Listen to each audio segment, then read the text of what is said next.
For today's video ay magluluto tayo ng adobong paa ng manok. Kaya naman sa hindi pa nakakaalam magluto nito, panoorin ang aking videos. Una nating gagawin ay maglagay ng langis at antayin uminit.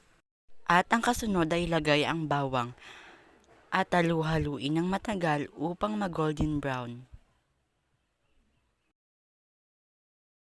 At kung ito ay nag-golden brown na, maaari na nating isunod ang sibuyas. Ilagay ang sibuyas, halu-haluin.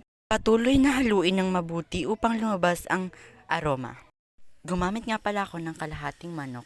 Ilagay ito sa kawali at ito ay halu-haluin hanggang maging golden brown ito. Hanggat patuloy itong hinahalo, isunod na natin ang soy sauce o toyo. Ito ang soy sauce o toyo na natural sa ingredients ng isang adobo.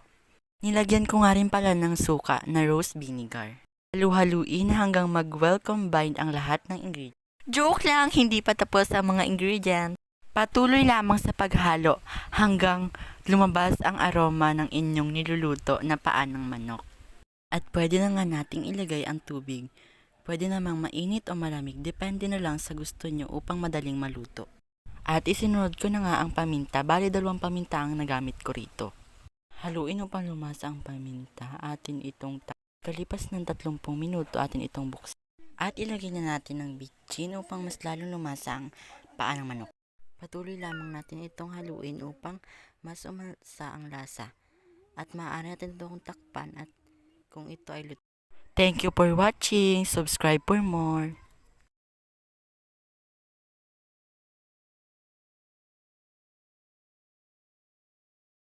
Wala, luto na.